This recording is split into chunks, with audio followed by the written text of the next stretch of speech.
Anytime you make a mistake on a stage or in that email, it's an opportunity to shine. Everyone wants to see how you act under pressure. How do you act or react when something is not going your way? So in that situation, I wrote a second email saying, turns out I'm an actual real human being who makes mistakes. And then I got all these emails where people said, oh, that was so cool. I love that you did that because I once screwed it up. And, they didn't really care. It was more embarrassing to me. Well, hi there, and welcome to the Side Hustle Hero podcast. I'm your host, Joan Posivy. If you've been a listener for a little while, chances are you've heard me suggest that you being a guest on a podcast is a cost-effective, convenient, and effective way to position yourself as an expert in the field of your side hustle. And with that comes potentially increased traffic and more sales. But let's not forget about the value of being on traditional media, TV, radio, and print. Actually, there's several guests from year one of this show whose names came across my desk and that I then connected with solely because they had landed TV interviews. Well, today's guest, Jess Todtfeld, is going to not only share tips on how to write an email pitch letter to these outlets that gets read, but equally important, what to do and how to prepare once we land those interviews.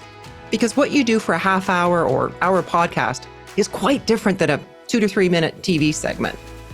He'll also tell us about the Guinness World Record he holds in a publicity public relations category. I first met Jess in New York City prior to the release of my book, The Way Success Works: How to Decide, Believe, and Begin to Live Your Best Life. Facing numerous interviews with the media, I need a lot of guidance, and Jess was one of the people I turned to. Now, for you to land those interviews, you can certainly DIY. He has suggestions for that. And he's also come up with kind of a hybrid between DIY and full publicity agency. And I think you'll find that what he shares here provides helpful tips, not just for a formal interview situation, but anytime you have the opportunity to pitch or talk about your side hustle. But before we do all that, I have a favor to ask.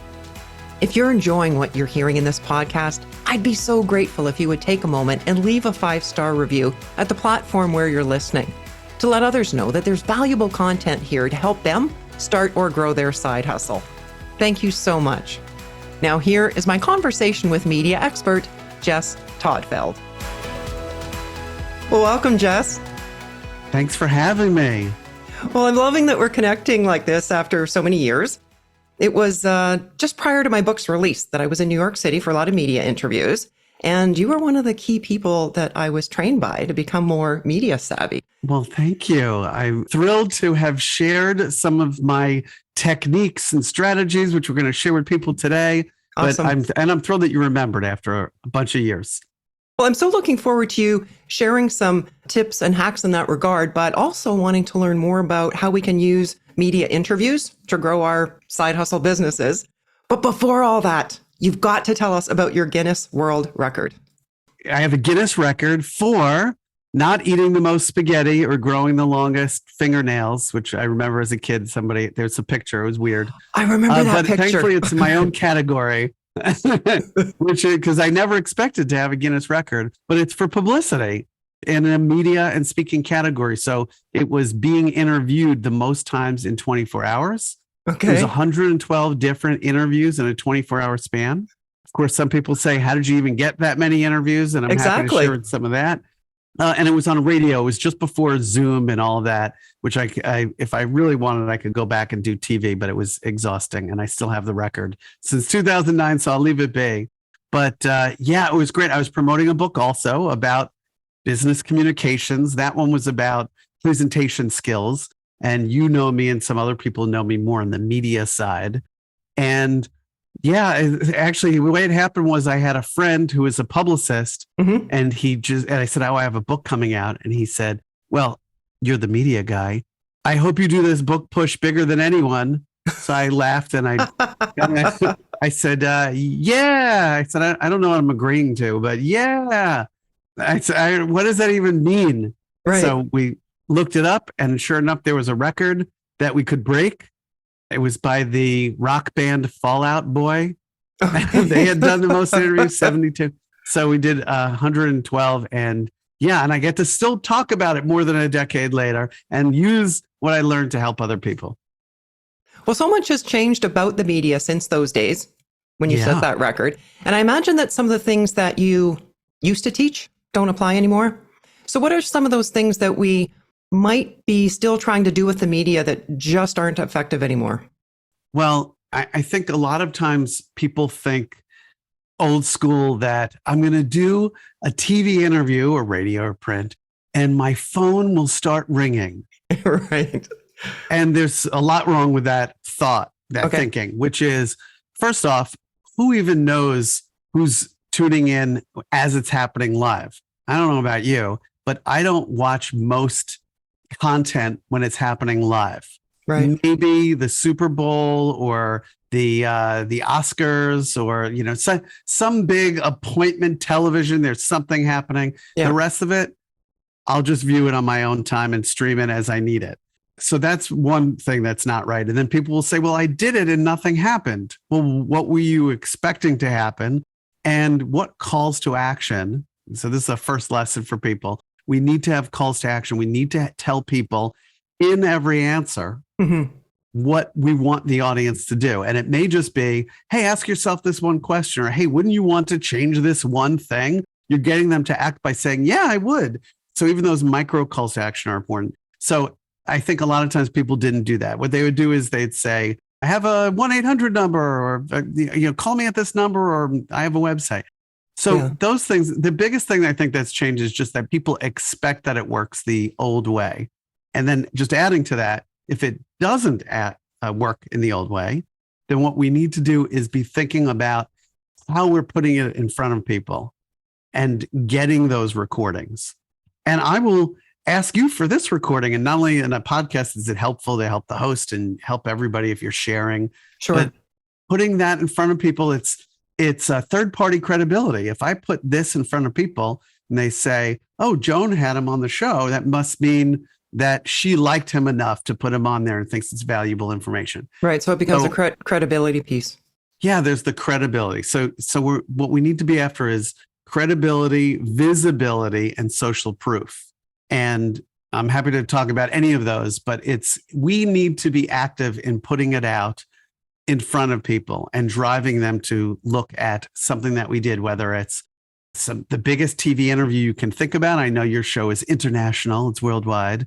Yes. But certainly here in the US and New York, I mean, the Today Show maybe is a big morning show. Right. Which they have Today shows in other parts of the world. But what I always say is maybe 6 million people are tuning in, which sounds great. If there's 6 million people tuning in, most of those people are getting ready for work. They're in the shower. They're putting their kid on the school bus. They're distracted. And then of those final people who are paying attention, what percentage of those people are your right fit people anyway? Exactly. I would rather just do a quality interview somewhere, which could be TV, print, radio, podcast, and extract it and put it in front of my right fit people with marketing. Your people. Yeah. So why would somebody want to put the time and attention to be in front of media?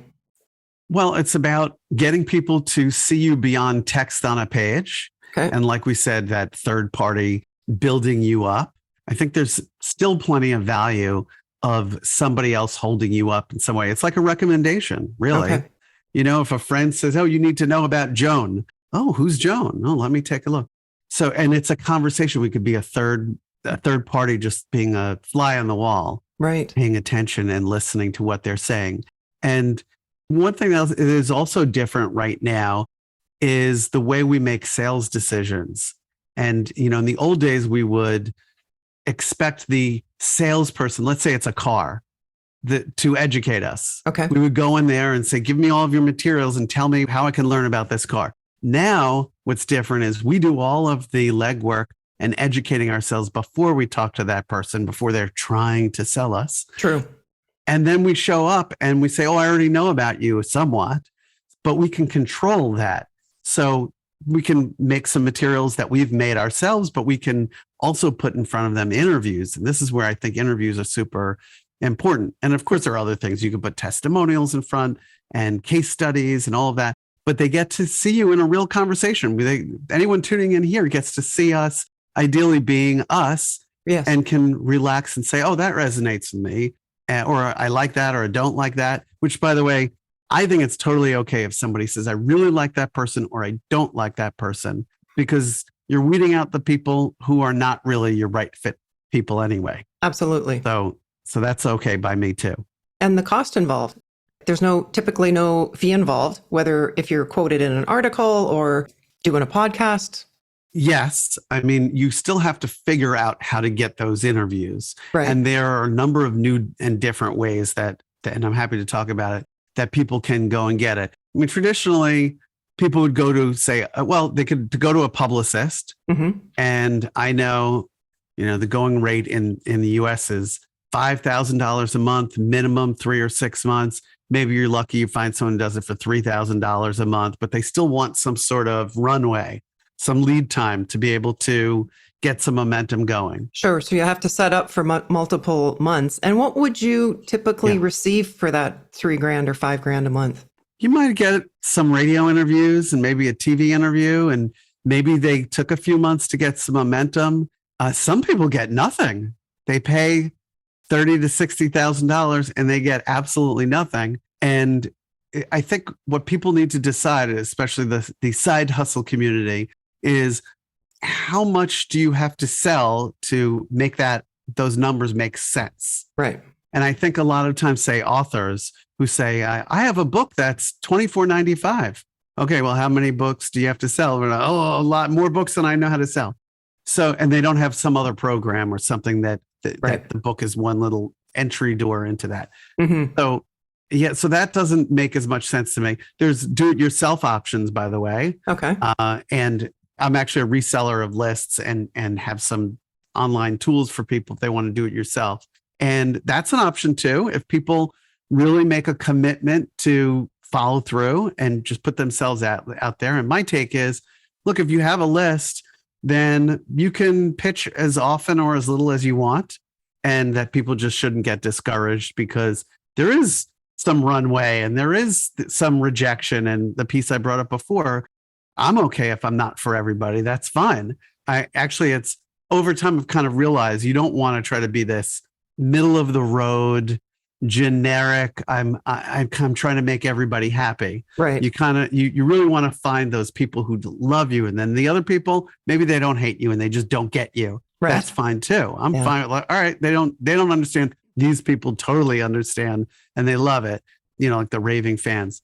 Yeah, I was just coaching somebody on that yesterday, actually, where we were talking about this very same thing. And I said, if there is 100 people you're talking to and 99 of them love you, but there's that one that's, I'm not sure, don't try to convert the one. You'll lose the 99 that already love you.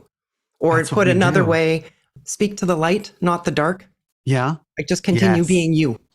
Yeah. And oh man, I have so many stories on that. But when I'm speaking on a stage, I'll talk a little bit about this. And I'll say I've had plenty of times where I look and you can tell on a stage. I mean, there's the couple of people, one person's on there. I saw one guy who's on his phone the whole time. He was tapping away. And I'm just thinking, this guy hates me. And then at the end, he started to walk towards me. And I was thinking, like, like, here we go. What is he going to say? I didn't pay attention to one bit. Can I have your PowerPoint? But instead, he said, this was the best session of the whole conference. I was live tweeting everything. Oh, so, we have no idea. And when you joined a media training class of mine a bunch of years ago, I don't know if it was your class, but there was this one guy who was scowling at me in the class. It was a small class of maybe 12 people. Right. And I was thinking, what's the problem with this guy? Yes. And then on the break, he said, this is a really great class. I'm really excited about it. And I was thinking, ooh, you should just tell your face. I didn't. Absolutely. So we don't know some of the time, but we have to crowd that out, and we have to pay attention to the people who really like us and resonate. Mm-hmm. Well, but getting back to the DIY and the lists, what are the lists that you're referring to? Media lists, TV, print, radio. Podcasts are a newer thing, and there are other people who probably have some of those. And I'm a reseller of some of these lists, so they're all fresh. And actually, a piece of my business in the last, 5 years is a hybrid PR agency called Media Ambassadors, where we actually do help people. We figured out actually how to do it for 80% less, get 80% more results. That's our big tagline. Nice. But there's some people are just not ready for that. And what we did is we said, well, maybe we'll create something where for a couple $100, they can get some lists. I have some videos of here are the 5 steps. Just do these 5 things. Right. And then they can at least go out and test the waters and feel like they're in the game. Because I get it. There's a barrier. Somebody's just starting out, whatever it is, whether, and we talk about side hustles. I mean, there are people who are selling products. They have an e-com store, or they're making something on Etsy, or they're doing some sort of AI. I'm trying to be as current as I can, using AI to create resumes for people and selling it on Fiverr. These are all amazing. But there are ways that we can promote ourselves and get out there. And so this way the barrier isn't there. Yeah. So what's a couple of the best ways to do that, to get ourselves out there and promote? The number one, ask. Yes. So we have to ask. So what does that look like? It's usually just an email. We can just send out an email and, think about your own, the audience listening right now, think about your own habits. What gets you to open an email? It would be a really strong subject line, subject line that is enticing and makes you curious. And I think about this, by the way, we can practice this every time we send an email. We can say, what would be a good email? Why are they not opening this email? And by the way, everyone listening, whether you're going for media or not, needs to have a tool to know your email opens, or your open rate, or at the very least, your one-to-one emails, if they're being opened. And there are a lot of tools. If people use HubSpot CRM, which is free, there's a free version, they'll give it to you. If they use something called Mixmax, and there are a whole bunch of other ones, they can use that. And then, so if I send, say, a proposal to a client, I want to know, we're recording this on a Friday. I want to know a week from now, I'm not sitting around. I forget, it was Friday. They missed it. They never opened the email. What happened? And then they say, oh, you never sent it to me. We went with somebody else. Oh no, what happened? So I like to see the little alert that pops up that says, okay, it was opened. Now I get that is creepy for a lot of people listening. We're like, oh, you're spying on me. These are tools that are out there. I can't see you. I like to joke with people. But we need to have some analytics. Listen, The big players do. We need to know what's happening. Is it resonating? So, and it gives you the ability then to test, tweak different subject lines, and to see if you've got a better open rate. And we know if we're sending out 1,000 at a time, and that's what if somebody gets a media list, you write one really good email, you send it out to say 1,000 or more outlets. When we do it for our clients, we actually send it to about 8,000 outlets. And then we see what happens. And we're always testing to see what they think. And by the way, for the people doing it themselves, if they don't react this first time that you send it, or some of the times, it doesn't mean that they don't like you. We kind of go back into, it's like we're children again. Like they didn't like, that's the only reason. I actually had a seasoned publicist who heard me on a podcast and said, I like what you said. I disagree with 1 or 2 things. I said, so tell me what. I'm okay with it. I want to hear what you have to say. Maybe you'll make me better. And she said, if you send an email and they don't respond, it means they didn't like it. So I said, okay, well, let me ask you, do you track if they opened it or not? And she said, oh, no, I don't. So do you know if they opened it? No. I said, well, how do you know if they liked you or not? How are you drawing that conclusion? So she said, well, I've just been doing it a long time. I said, well, that doesn't tell me anything. It means you don't have the tools. And I've trained people at public relations companies, and they kind of said the same thing, where they're like, I couldn't possibly send out a mass email. Why? Well, it's the personal touch. Figure out how to do both. Do both. You want exactly. If you only, let's say they went really old school and picked up the phone. I say really because my 2 kids, who are not little kids anymore, said like email. Ugh. Yeah. That's so old school. Yeah. My younger one, who's 17, I'll forward him stuff for his college search.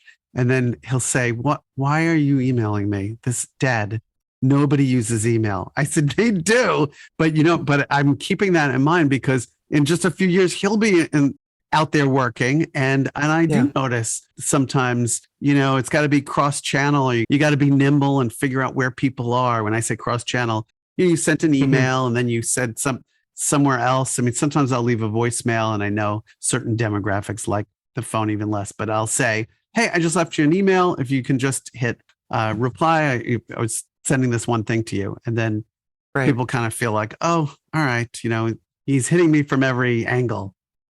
That was a key point, too, that you made about not making assumptions, like the publicist who had been in the industry a long, long time. And earlier, you gave us examples of that same thing. You're a seasoned presenter, and you were looking at these people in the audience, like the guy texting, thinking that he was totally not into what you were saying. And I experienced that very same thing as an experienced presenter. I remember this guy in the front row, arms crossed for like 2 days. I thought he hated the whole thing. He ended up being my best client. He was cold, probably. He was chilly. Yeah. But he had his own. I love what you're doing. And seriously, like you could have told me, but I made assumptions and incorrect ones. Yeah, so you need that data. Be liking you. They still be. I love that. So you mentioned as far as copywriting, the subject line, of course, you want something catchy enough that people would actually open it. How about content-wise? Any tips there? So, so subject line, the most important. Then there's something that I call above the line, below the line. And by the way, this is not, I want everybody to notice, this is not me telling you how to write a press release and send a press release. And here's the reason. I don't think people want a press release. And by that, I'm really being polite by saying it's boring, it's old school. Some of them work for putting it on the internet or putting it for search engine optimization. That's a whole different conversation. We're talking about getting somebody to say, oh, I want to interview you. It's not the perfect format for it. So it's writing a pitch email. So this is what the inside looks like. It'll say, hi, first name code, which if you're using a mass email tool like I do, it would fill in their name. By the way, make sure you use the actual code that program provides, because I've written out a draft and said, hi, first name code. And then I sent it to everybody. I did this years ago. This is like 15 years ago. And I sent it to all these people, and people were writing back, hey, you forgot. Like they were laughing. But I used it as... That's another good lesson in sending a test first. It was a perfect lesson in a test. And you know what? This is what I talk about on the presenting side. Anytime you make a mistake on a stage or in that email, it's an opportunity to shine.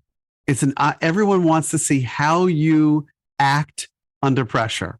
How do you act or react when something is not going your way? So in that situation, I wrote a second email saying, turns out I'm an actual real human being who makes mistakes. And nice. I said, of course, I wanted to use tools that are out there and reach as many people as possible and send this out. And boy, I hope this is actually relevant and targeted to you. But I meant to put your name in, and here it is in the code. I'm putting the right code and something like that. And then I got all these emails where people said, oh, that was so cool. I love that you did that because I once screwed it up. And, they didn't really care. It was more embarrassing to me. All right. So let's go back to just the inside of the email. So hi, first name code. It's important though that I highlight that, comma. And then it says, would the story below work for you? ? One sentence, a yes or no question. People listening in, you can use this in your business emails. Test it out. A one sentence, yes or no question. Then I say, Jess, and a little something about who I am and my website. And then I draw a big line. This is what I call above the line, below the line. So that's what's above the line. You look at it and you say, I don't know what this is with the story below. Okay, I'm curious. I have to look below the line. Now, below the line, you put the longer pitch in there that has a big headline and really goes deeply into the pitch, because now they'll look down. Actually, bullet points are an important part of not just these long paragraphs. That's a press release. It's bullet points on what you would actually say in an interview. And I'll just give a short example, which is if the headline for the pitch is how to lose weight only eating fast food, which is like my favorite pretend pitch ever. And somebody mailed me a newspaper article like 10 years ago, and it said something like that. And I said, that's my pretend pitch that I say when I talk to people. So how to lose weight only eating fast food. If I were a TV producer, I would probably do that. But the next question I would have, and you want to answer questions before they ask them, I need to see in the bullet points what that person would say. So I need to see if they say, and someone once pitched me years ago when I was a producer, and they said, Yeah, the way you do it is you throw out half your sandwich, something like that. You're like, that's not as exciting. And it feels kind of wasteful. And I don't know. But if they said, wait, it says what they'd say, these fast food joints have a secret menu. Oh, secret menu, what? And then if you ask them to cook it in this kind of oil instead of this, they'll do that for you. What? Oh, that's great. And then if you like, those are the things that I would say, okay, now you're a yes. And so that's important to have in the email when they put it together. So above the line, is there any indication of what the story you're pitching is? Just that one Only question? In the subject line. Only in the subject line. Okay. So if it said, story pitch : lose weight eating fast food. And you have to tighten it because it'll stick off the end, and you try to get those words in there. And then when you get into the email, then it would say how to lose weight only eating fast food in 10 days or less. I don't know. I'm adding more to it now. And so the subject line is the only thing they saw. And then it just says, would the story below work for you? Because it feels like a short conversation. The obligation now is to just hit back, reply and say, oh, I'm sorry we did that last week, or not now, but why don't you pitch me when summertime comes? And so you have more of a chance to engage them, where before it basically says, hey, stop your day. This should take 15 minutes to read. Right. Not going to happen. There's this acronym I see all the time now, TLDR. It means too long, didn't read. And I see that and I think, wow, that's so true. Your brain must do that when you open up emails where you say, am I going to read this? No, I'm done. And I used to see TV producer friends who, when we'd have these conversations, they'd say, oh, if I don't get some sense right away, which this is the whole idea of the headline, inside the one that's inside the email, they just hit the delete button, delete. And some of them are even doing it before they open up the email, which actually I think it's worth a few seconds to open up an email and just say, what is this? Is it relevant? Yes. Maybe that person, or you can write back and say no. So anyway, a colleague of mine who is successful at pitching people through LinkedIn, actually, one of her main guidelines is that the body of the email has to fit in the screen of an iPhone or smartphone. Oh, that's good. So it's short. That's good. Short. And when you say in the screen, you mean that short paragraph, which is probably 2-3 sentences. It's not running off. Yeah, that's they don't have to keep scrolling. Right. Yeah, that's good. Right. And I know there's some people listening and they're like, they're saying we have short attention spans, and how come we can't? That's the idea of below the line. Hey, you want more? Exactly. You want to read more on this? Like that. Okay, now go below. But above says, is this relevant? I mean, it's the yes or no question because we're trying to engage them. But it's a long game, and you want to just kind of keep tapping away at it. So let's fast forward. So somebody lands the interview. Now what? What should they do? So, okay, you got the interview, and some people are like, now I'm nervous. I didn't expect to get what this was far. I thinking? Right. And that was the media training workshop that you joined, which you knew you were going to have interviews lined up, and how do you do a great job? So what we want to do is we want to think there are 3 groups, kind of like a Venn diagram with the perfect place being the center. The 3 groups that have needs. The audience has a need. What kind of an audience does that outlet is in that outlet? So for today, I know it's people with a side hustle. Either they already have one or they want to have one. Okay, great. So I brought it up a couple of times because I'm even reminding myself, speak to these people. They need to get out there. They need to make sales so that they can have a nice quality of life and feel good. I mean, you do interview, you kind of also feel good. Okay, so that's the audience. The outlet, what do they want? They want somebody who can get to the point, who can make their audience happy, who can really give strategies and get specific and not talk in vague terms. I tuned into somebody's webinar the other day. A friend said, tune into this. I was going to text him. I decided to be nice about it and not text him, but I was going to text him and say, it's 40 minutes and I know nothing. The person in such vague generalities, I didn't know what. I was just thinking this is almost comical. So specifics, even the story you highlighted, the examples, and that's something that I talk about. You make a point, you give an example or a story or an example, and then people can say, oh, okay, I get it. And then those are two of the groups. The third group that people forget, you side hustle person, everyone needs to take themselves into account. And they say, well, once they get the interview, they say, I just don't want to look stupid, which is really lowering the bar. Very, very low. You could do better. That wasn't the original goal when you said, oh, I'm going to get some media interviews. This will be fun. So no, we want to get this, sell stuff, but we can do it authentically. So the three groups are the audience, the outlet, and you. And just a short thing on authentically selling is some of it is giving. So give and give and let people know. Some of it is planting some seeds. So people have a sense of like, oh, I didn't know that she does that. Or I didn't know that he has a solution for something like that. And you don't want to solve every last piece of the problem, but you do want to highlight the problems deeply, give some solutions. And then for people who want to go deeper, here's how you can do it. Hey, you can go to my website or, show up at an event or whatever it is. Yeah. And then it's real natural too, where people say, yeah, I do want to know. Oh, you have a book? I'll go get the book, which really should always be bigger than that low cost thing. Well, some people might be hesitant to reach out to the media or don't want to say yes to an interview because of the possibility that they may not know the answer or maybe even fearful of the question. What's your guidance for handling any question? They need to practice. Of course, it's best to practice with an expert who can walk you through, but they should practice regardless. They should take out their phone, hand it to a friend or a colleague or a spouse or whoever, and say, ask me these 10 questions. And most of the time we can figure out at least the most basic questions, who, what, when, where, why, and how of journalism. Yeah. But we need to be prepared for that. And just that is a game changer.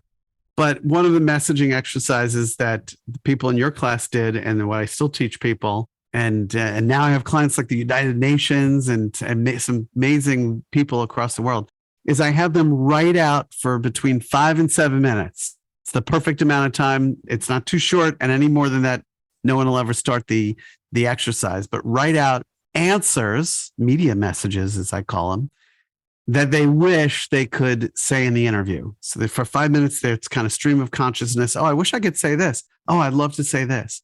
And just that, if they stopped and looked at the list in 5 minutes, they'd say, wow, if I said half of these things, this would be a great interview. I would be happy with myself. Nice. And you know what?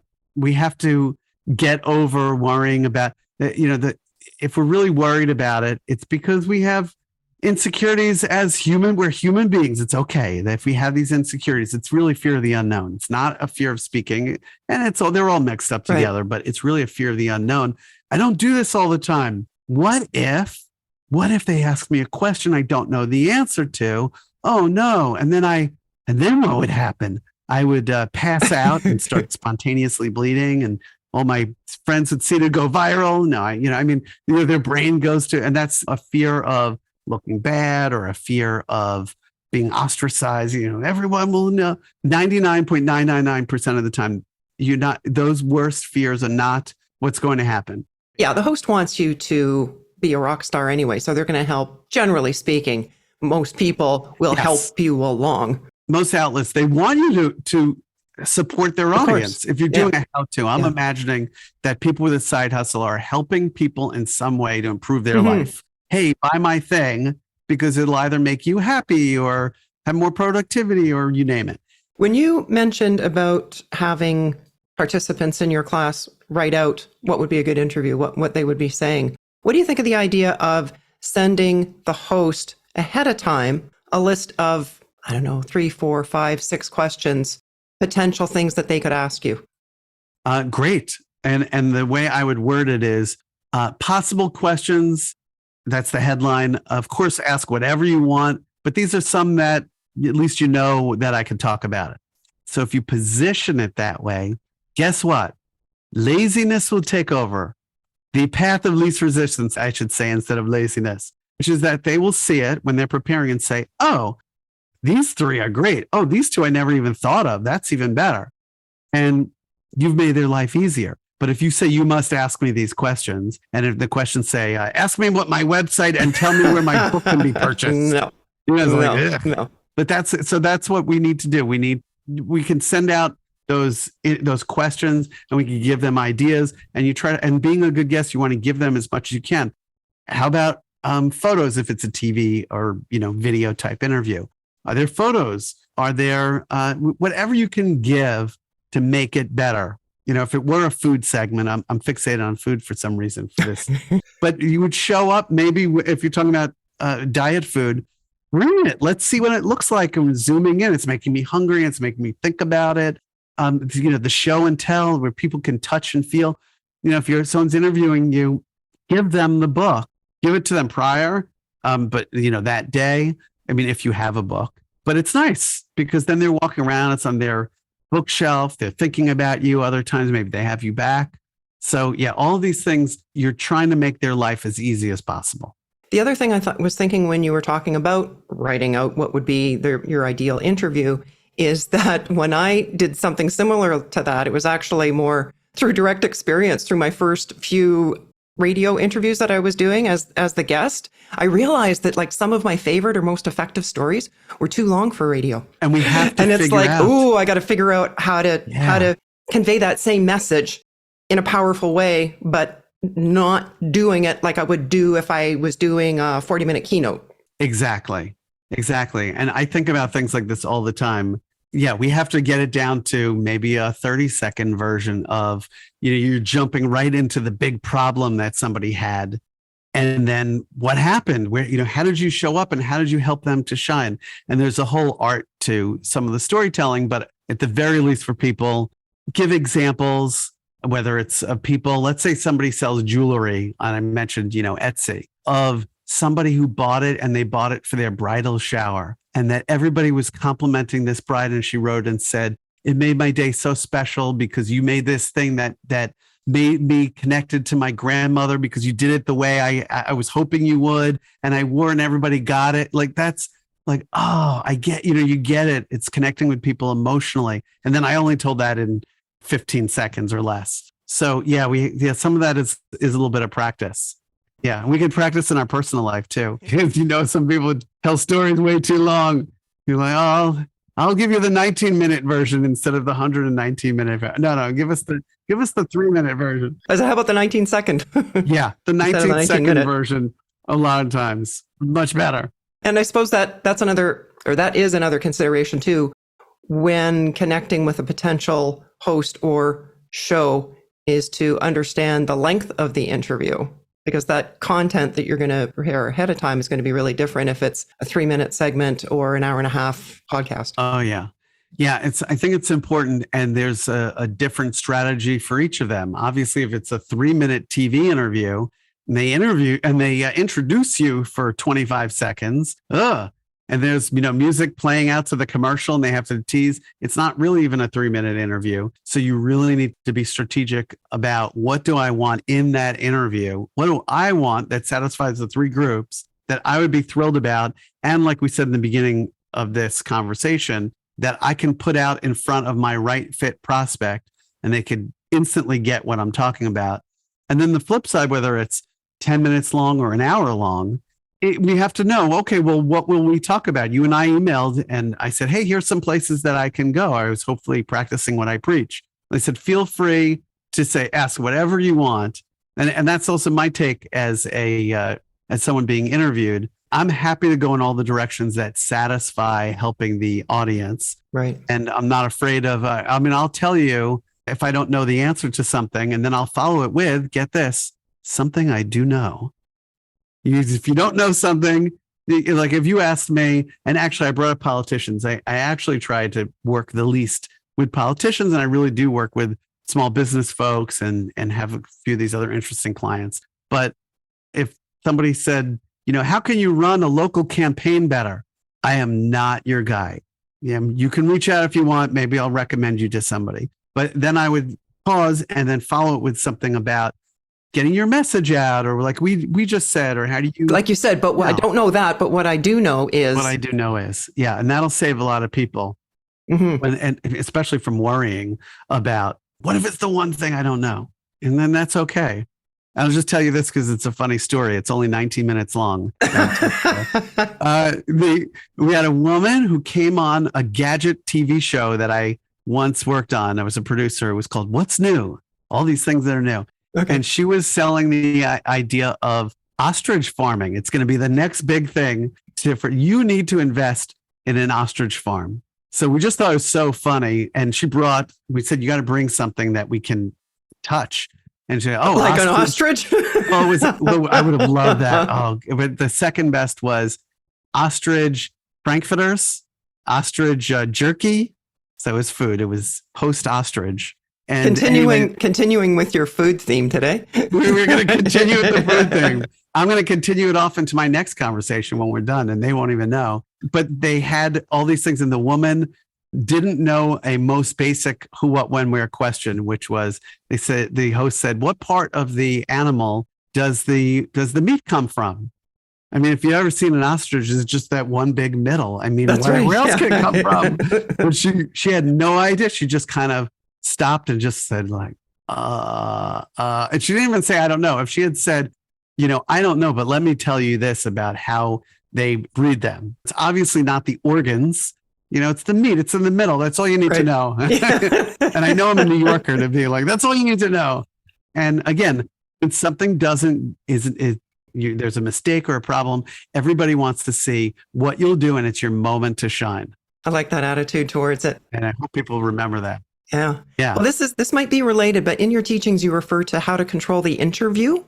What do you mean by that? So you can guide people in an interview. And before the interview, one way to have more control is to send some of those possible or potential questions. During the interview, you are planting seeds, or you might, at the end of one of your answers, bring up something that makes them say, yeah, well, let me ask you more about that.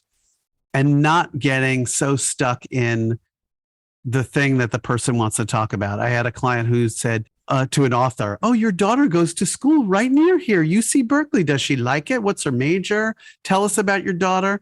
And the interviewer was talking about her daughter. It was a pre-podcast. It was kind of like a webinar type of situation. Okay. And then I looked at the interview, we paused it, and I said, what is going through your mind right now? And the person said, I love my daughter, but why am I still talking about this? How did this happen? So as far as control, just being shorter about that. Yes, she goes to school. I'm so proud. It was a book about the American dream. Okay. And even she is embodying the American dream. In fact, that one thing I wrote in one of the middle chapters is, and then you're kind of back on topic. Right. That's another way to guide people. And yeah, we don't need to hear everything about this person's daughter. It's only interesting to two people. Mm-hmm. Exactly. Right. Everyone listening and those two people. Well, if a person is short of time, which is so common these days, what's the best way to, I think you worded it, prepare in less time with more results? And it's making me think of something I say a lot, which is, this is around where people hear the phrase, or someone says to them, fake it till you make it. The problem with that phrase is nobody wants to feel or think that they're a fake. Everyone who's tuning in, even if you're just starting your side hustle, you're not a fake. You're doing it. If you did it for 5 minutes, you're doing it. Yeah. Just keep doing it. There had to be a first day for everybody. So the better phrase, I'll give you the Jess phrase, and here it is: act it and become it. If you act the part, you're going to act like you're the seasoned person who, you don't have to say, you can say I'm newer, but I have all this experience that led up to today. Yes. You act the part, you act confident, you get credit for it. You act it and become it. And people say, wow, you were so confident. And a lot of us have had somebody, we give a toast at a wedding or something somewhere, and someone said, oh, you seem so calm and confident. And of course, the answer usually back is, really? Thanks. Because it didn't feel that way, and there's a whole disconnect there. Yeah. And after every event, whether it's an interview or being the MC at that wedding, whatever it is, what I would do is typically say, okay, what went well? What did I really like? What do I want to repeat? And in the future, how could I have answered that question better? Or how could I have addressed that with more impact? And it becomes a learning experience, and that just gets stacked one upon the other. And that's about how we just try to make ourselves better and better and better at serving. Mm-hmm. Well, what's the best way for our listeners to connect with you, Jess? They can go to my media training website, successinmedia.com. Okay. And then when I do podcasts and people are just trying to find me, I even have a URL, book Jess, Jess, like Sam, .com, just because it's easier. And there's even some free stuff over there. Fantastic. And I'll definitely have those in the show notes. Well, thank you so much, Jess, for your insights into being media ready and how to prepare and doing emails. There's so much valuable content you shared. And of course, thank you for being today's Side Hustle hero.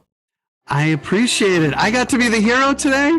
You did. Very, very honored. And, you're our hero. Thank you for, allowing me to share with your audience. Jess talked about media lists that he sells for someone choosing a DIY option for landing media interviews.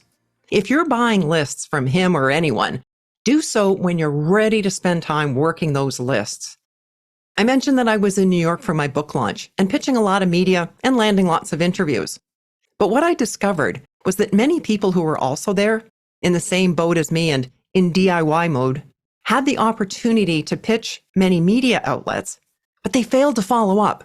They'd send out one pitch email, and if they didn't get a response, that was it. They never followed up. What a waste.